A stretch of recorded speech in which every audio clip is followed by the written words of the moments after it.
So in this clip, we're going to take a look at pathway development, which means how do we put this stuff to use, basically. We've looked at the playing out of the C major scale and the C major position and how to capo it into other positions or other keys using these same shapes. So what we want to talk about is what do we do with this stuff? And the first example would be flat pick fiddle tunes, which is a real common thing for guitar players and bluegrass guitar players to work on, is to develop their technique. In my book, it's an alternate to just learning licks and stringing licks together, because what these fiddle tunes are really good for is showing you how to develop the phrasing and the timing and the variations using the same material. So if you're looking at having an octave or an octave and a half of C major scale in open position, it's not a lot to work with, but people have done a lot of stuff with it over the years.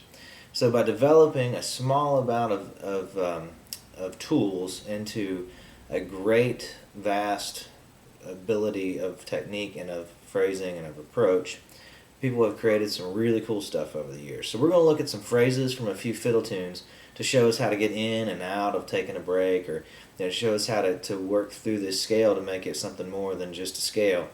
We're going to look at some of the elements of Billy and the Lowground, and Whisky Before Breakfast, and maybe Lost Indian, maybe even Beaumont Rag. We'll see what all we get into.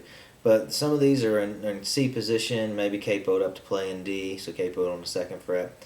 But they've got great elements that really show you how that the scale can be put to good use. So we're going to take a look at some of that now. Here's the tab for Whisky Before Breakfast. This chart is just a bare bones melody, basically. It's no frills. It's just the core of what is Whisky Before Breakfast. And what we're going to look at are parts of the A section, or this first section. So from this repeat sign down to here. You'd play, this is a 2-part song like a lot of these fiddle tunes are, and you play each part twice. But we're going to look at the intro and the outros of some of these pieces. But here's the chart for Whisky Before Breakfast, so you might want to get comfortable with this A section first, and then what we're doing with it next will make a little more sense and be easier to play along with. The other tune we're going to pull phrases from in this video is Billy and the Lowground. And here's a chart for that. And again, we're only going to look at phrases from the A section, so from the first section. Here we might include this intro, this walk up, because it's a real common thing you'll see. But mainly we're going to pull phrases from here to here. Later on we're going to look at each of these tunes in its entirety, but for right now we're going to look at how to start developing your pathways and making the most of these songs. So I'm going to play through this A section of Whisky Before Breakfast once, and then we'll talk about it a little bit. So here we go.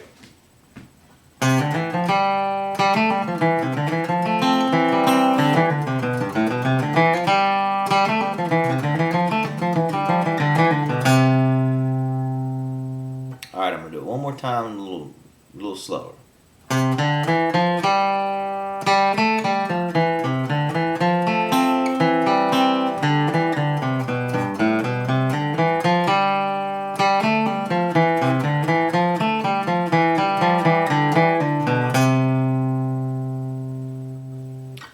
So there's a couple elements of this that I really like in relationship to what we're talking about.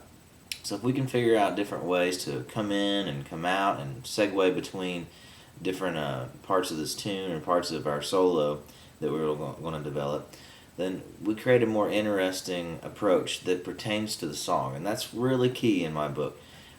We can have all the chops in the world and we can have all the licks and the riffs, but if it doesn't make much sense to the song, what good is it, So all of our solo breaks should really, really pertain to the song at hand, whether it's one of these fiddle tunes or some, great vocal tune.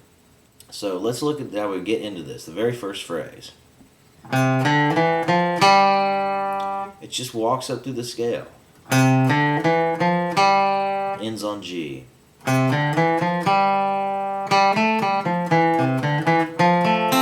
And right here, I I choose to pick through the chord, really. The chord for this measure, the chord is F to C. So instead of just hitting the chord or hitting the root note, or I'm choosing to actually pick through this triad, through this little part of the chord. So I'm not hitting the whole C chord here, I'm just starting on this E note. So far we walked up through the scale, started back down, and then picked our way through the F to C chord.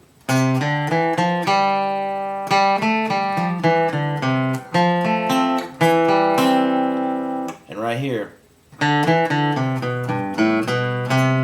that's what we call a turnaround.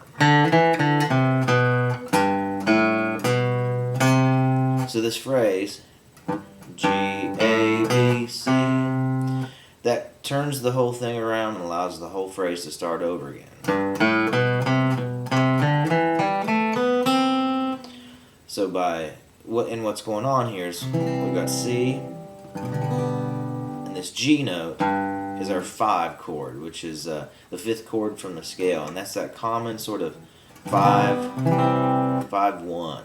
It allows the song or the riff to resolve. So you hear it go, it's like it shifts, like it teeter-totters, left, right. So you know that it's about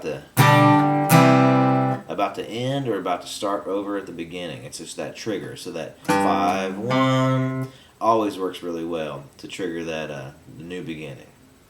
So we've got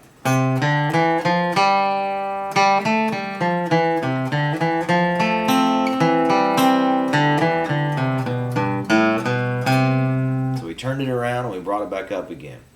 So if we were taking our solo break on this, we might do something to embellish that first part.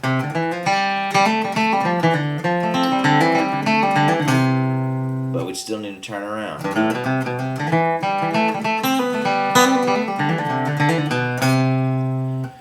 So we've got an intro,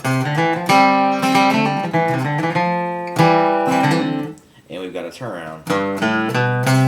So those are elements that we can work with when we're building our break. How do we get in? How do we get this phrase to start back over again? And now I want to work through, so once it starts over again, what it does in this tune is it basically restates that first phrase. So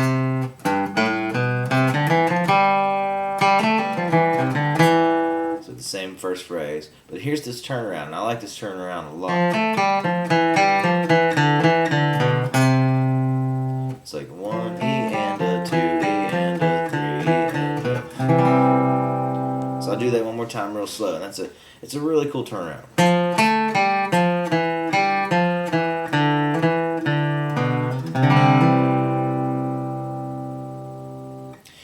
So there's your A section to Whiskey Before Breakfast. And what we've looked at is we've got this intro run that brings us up into the melody. We had the turnaround that allowed this part to start over again, and then we had the ending that brought it back to a resolve. It brings it back to our C chord.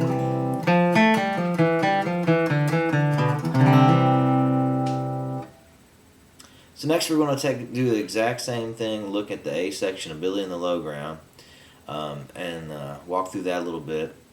And after that, I'm going to try to pull some of those elements some of these little pathways that we've talked about, and see if I can put some of them together or variations of them together and make a short little solo break.